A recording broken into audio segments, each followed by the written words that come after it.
Want me to let you in on a little secret?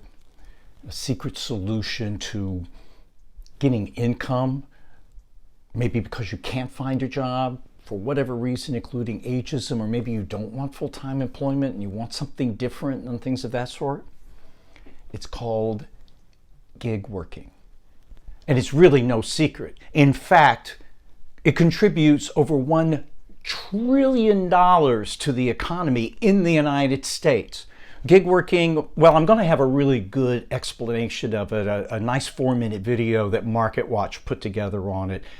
But gig working, especially if you're older, can be really successful solution, because right now boomers and millennials are almost equal in the percentage of gig workers, and you'll see in the video that's expected to grow, and that's just boomers. Gen Xers, it's whatever age. Now, one distinction I want to make right off the top, I characterize as 2 different kinds of gig workers, or 2 different levels.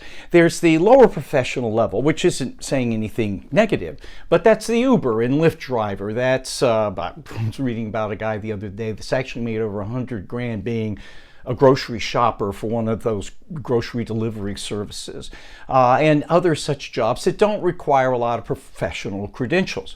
What's the other half? Those that do.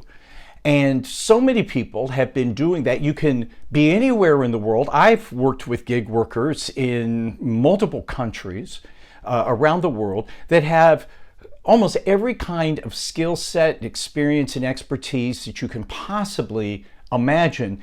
And that can be you too. But first of all, let's get some foundational information from this clip from MarketWatch.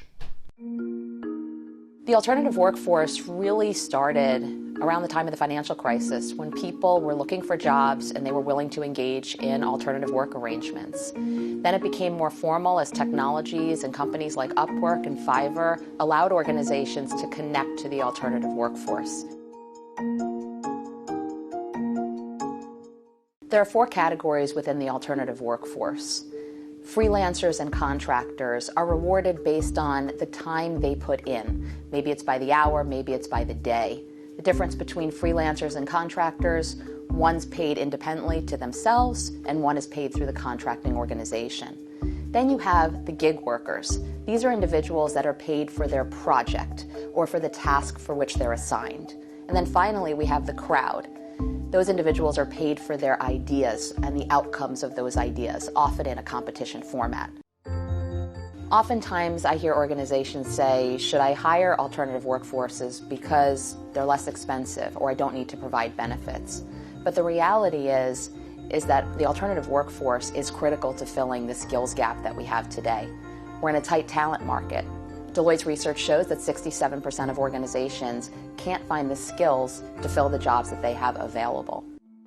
Another misconception about the alternative workforce is that it's reserved for the millennials or the younger populations. But there are a number of boomers that are available in the workforce today. 35% of full-time alternative work arrangements are actually filled by the boomer generation. In fact, the U.S. Department of Labor predicts that by 2050, we're going to see a 75% increase in workers who are 65 or older.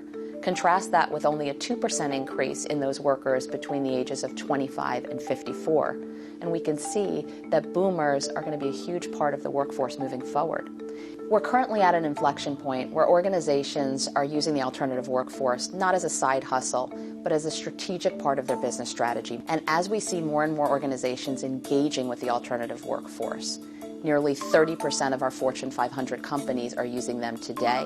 We're going to increasingly see alternative workforce being used for more strategic work and becoming a bigger and bigger part of the workforce moving forward. Gig working is here and it's only going to grow. It can make so much sense for businesses to use gig workers because they don't have to make the commitment of employment and the costs for them are so much lower. But also too, a lot of gig workers on the professional end of things end up getting hired because it's like, I love this person. I was able to try them out.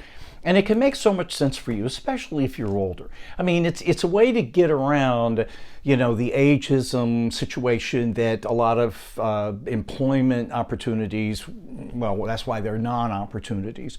And it gives you tons of flexibility. You can still make substantial amounts of money doing it, and it can be flexible. That's what a lot of people are looking at. A lot of people are resigning their jobs at all ages because they've had it with that grind. Now, that's not to say that if you're a contract worker or a freelancer or whatever, that there aren't going to be times where it's going to be intense and everything. But in my experience, I've been doing it for 35 years. I call myself self-employed, but it's one project at a time. Granted, I got in with certain clients, established a relationship, kept that relationship going just as any supplier to a business would do. And it's worked out for me. My oldest son in Denver is a contract worker, and he loves it, and he gives him some flexibility for his outdoor lifestyle, which is why he moved out to Denver. So if you're interested in this, this is something you could start salivating over. This is something that could give you the options, even like to pivot. Let's say that, you're a pretty good artist and you got a good eye for things, but your career's been as an accountant.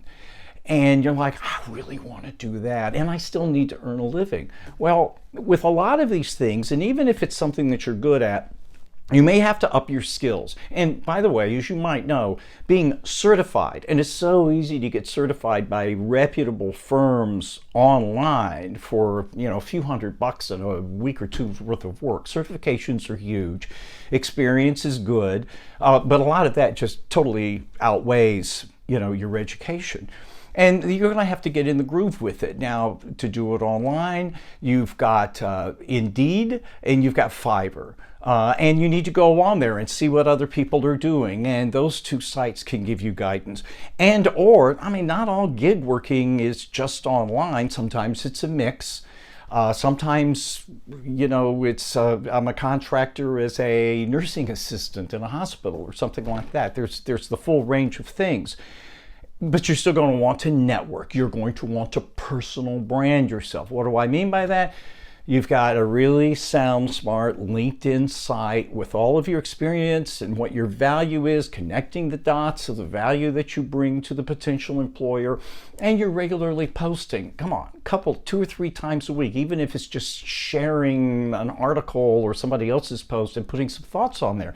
That's showing a potential company that's going to hire you for their work, and they will be looking at you on LinkedIn, that you're engaged, you're involved, you're up to date on things. And by the way, if you're older, that's the number one admitted reluctance of hiring managers to hire somebody older. It's probably really ageism. Notice I said admitted.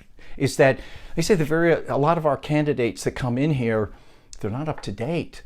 You look at their social, you look at their resume, you look at the way they are, and you say, these people aren't up to speed.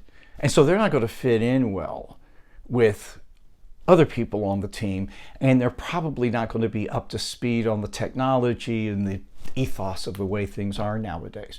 So all of those things, start researching it.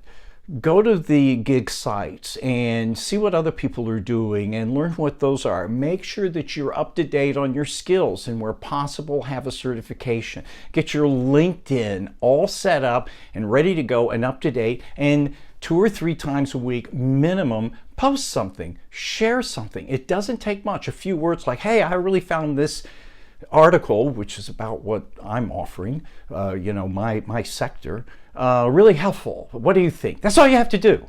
And that shows that you're engaged and you're up to speed. And then network. And it can be something that you develop into not only a way to earn a living, but to support the kind of lifestyle and the thing that you want to do. Gig working might truly be a wonderful answer and a huge part of your new way forward.